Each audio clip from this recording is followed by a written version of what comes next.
अस्सलाम वालेकुम दोस्तों, मेरा नाम है मुज़म्मिल शफीक और आप देख रहे हैं हमारा YouTube channel amazing facts Urdu. दोस्तों, क्या आपने कभी सोचा है कि जो गवर्नमेंट है जो जितना चाहे पैसा छाप सकती है, लेकिन फिर भी ये थोड़े से पैसे ही क्यों छापते हैं? क्यों नहीं नोट छाप कर सबको अमीर बना दिया जाए? और साथ ही हम ये भी जानेंगे कि पाकिस्तान में इस वक्त ज़ेर गर्दिश नोटों का मजमूई हजम कितना है। तो हम बात करेंगे कि लिमिटेड अमाउंट में ही नोट क्यों छापे जाते हैं, लेकिन इससे पहले जान लेते हैं कि करेंसी क्या होती है। तो दोस्तों, जो पाकिस्तान में जो करेंसी चलती है, इसकी अहमियत तभी है जब इसके बदले में कोई आपको कोई चीज़ दे या कोई सामान दे, और अगर हम इसके बदले कुछ खरीद ही नहीं सकते तो इस करेंसी का क्या फ़ायदा, चाहे वो आपके पास लाखों या करोड़ों में पड़ी हो। पुराने ज़माने में लोग चीज़ों के बदले में चीज़ें लेते रहते थे। मसलन अगर किसी को चावल और दूध चाहिए होता था तो वो एक दूसरे से तब्दील कर लेते थे, और फिर बाद में करेंसी बन गई और उसकी अहमियत पैदा की गई। यानी अगर हम पाकिस्तान की बात करें तो लोग इस करेंसी को मानते हैं। यानी अगर आप पाकिस्तान में किसी को ये करेंसी देते हैं तो वो आपको सामान दे देगा। और तब क्या होगा अगर गवर्नमेंट बहुत ज़्यादा नोट छाप दे और सबको दे दे, क्योंकि इनके पास नोट छापने वाली मशीन है और इन्हें कोई भी नहीं रोक सकता।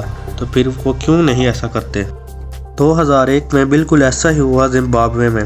वहाँ के सदर ने सोचा कि हमारा मुल्क बहुत गरीब है, क्यों ना बहुत सारे पैसे छाप कर पूरे मुल्क में सबको तकसीम कर दिए जाएं और सब लोग अमीर बन जाएं।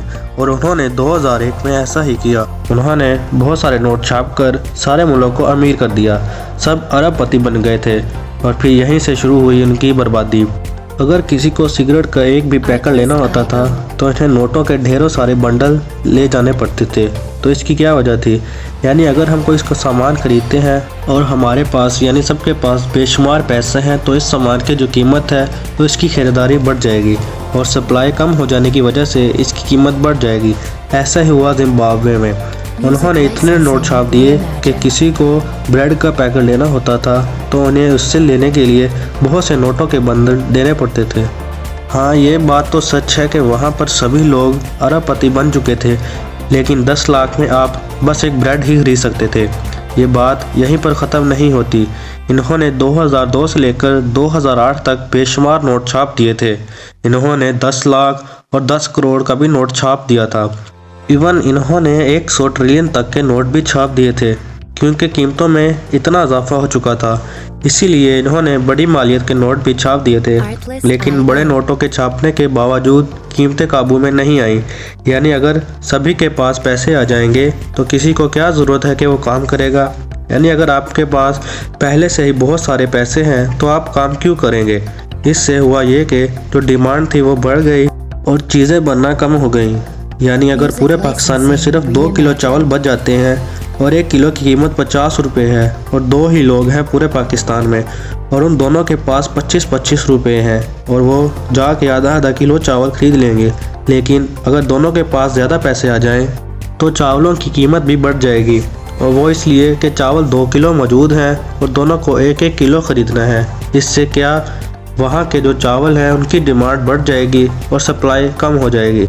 और यही हुआ जिम्बाब्वे में। लोगों के पास ढेरों सारे पैसे तो आ गए थे, पर अभी कोई काम नहीं कर रहा था, तो चीज़ों की प्राइस ऑटोमेटिकली बढ़ गई।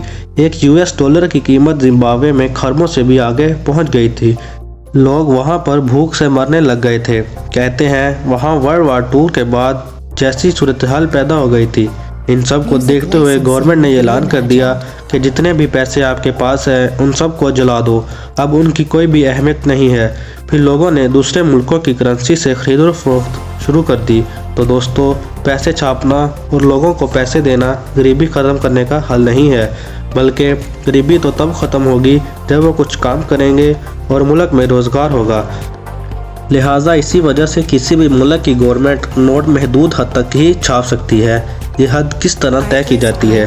ये हद GDP के हिसाब से तय की जाती है। यानी जितने कारोबार होते हैं, लोग चीज़ें बनाते हैं या बेचते हैं, एक साल के अंदर उसकी क्या वैल्यू है। तो पाकिस्तान में इस वक्त ज़ेर गर्दिश नोटों की मालियत कितनी है?